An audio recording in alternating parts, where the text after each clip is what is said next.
ito yung aking paborito, si Liza Valencia. Sabi nila bilhin ko sa Laguna kay Flor de Lis Garden. Hi Ate Dulce.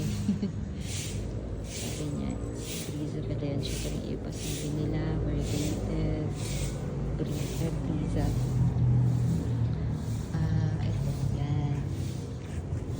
Ito yan, this one is grafted. Ito yung aking project. Tapos ako na yung nag-graft. Ito yung original na ano niya. Ano pa yan? Ito grafted din to. I think this one is Parvati or Bigodias. I don't know. Hindi ko na matandaan eh. Ito rin yung unang-una kong kinraft. Ito yung original na puno niya. Plano ko sana siya i-graft nung itinanim ko. Tapos nung nagsibol, nakita ko na flower. Ang ganda. So sabi ko, wag na. Hindi ko na siya i-graft. Hayaan ko na. Tapos ito. Ayan. Grafted yung dami yan eh. Kung ilang pito yata sa isang yes. Ayan. Nagpagawa ako ng gagapangan.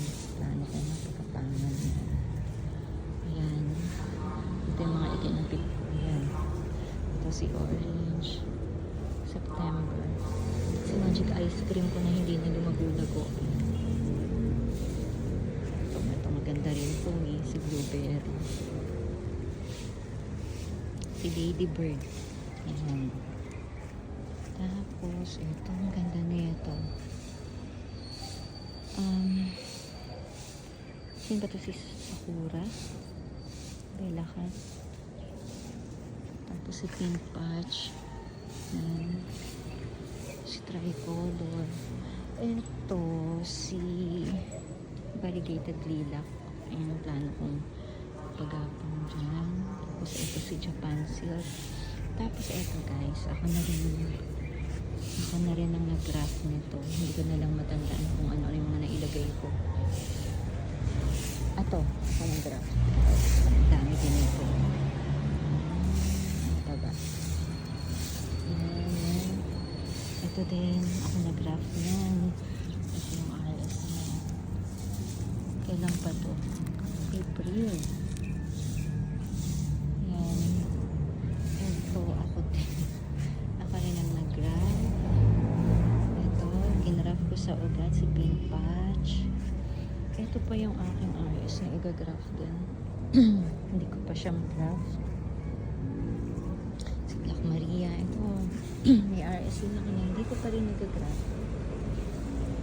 Tapos ito yung una kong malaking puno na ginraft. Ang ganda. Ayan. Ayan na siya.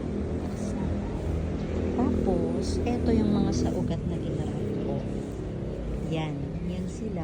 Galing siya sa greenhouse. Inilabas ko na kasi malabo na. Yung iba naman sa cuttings. Ayan yung mga cuttings ko. Yan. Ayan. Yung mga cuttings. Ayan. Ayan ang aking mga RS na hindi ko pa mag-graft. Nag-iisip pa ako kung anong ilalagay ko. Ayan.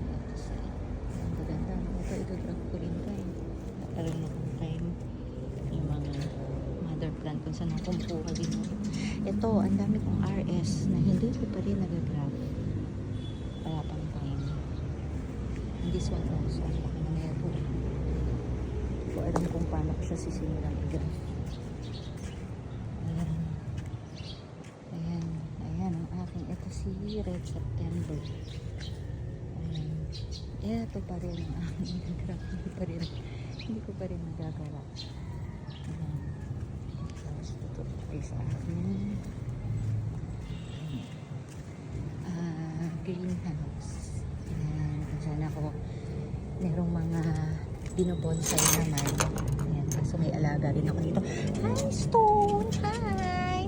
Ayan, yung greenhouse ko, ginawa ko na rin bahay ng aking dalawang alagang pusa kasi nakakalabas ng cute. Ayan. Ito, dito ako nagpapasibol. Tapos Tapos, ito yung mga iba ko na plano ko talagang mga i-bonsai. Kasi dyan ako naman ngayon nawiwili. Ito, binraft ko. Crafted lahat. Yan. Na hindi ko pa nilalabas. Ito, pinagpraktisan ko ng wiring. Hindi ko alam. Natatawa lang ako sa ginagawa ko. Ito, yan. Binonsai ko rin yan. Naging raft ko. Ayan. Marami akong mga project. Ito kasi, hindi ko rin siya alam kung paano ko siya alin na nga, alisin ko, anong i-wear ko. Nakita ko lang dun sa paso, sabi ko, ang ganda ng katawan niya. Kaya sabi ko, bobonsai ko siya. Ito naman yung mga pinasibol kong foliage. Yan, lalaki na rin. Marami pa akong RS, pati mulberry. Plano ko i-bonsai. Ang pasensya na kayo ang kalat ng aking greenhouse kasi talagang literal na dito gumagawa. At yung aking alaga, hi Dior! Hi Dior! Ayan. Kalat eh. Ayan. Kaya sa mga, ako nanonood lang ako ng YouTube. Talaga. Nung para matutunan ko to kay Christian Garden. Royal Garden. Ito mga ganon. Probinsyanong daddy. Yan. Sila mga pinapanood ko. Tsaka yung Marialis Garden. Sila talaga yung, dun talaga ako natuto. Talaga dito. Kasi, yun. Kasi gustong gusto ko talaga. Tuwan-tuwa ako sa isang RS. Tapos, iba-ibang mga kulay. Iba-ibang brass. Tapos, sa pagbubonsai naman, ayun, yun ang akin ngayon pinapanood ngayon. Kasi nga, sabi ko, parang maganda rin mag-bonsai. Ayun, guys. So, ayan, sa susunod na lang uli. Hi, Storm!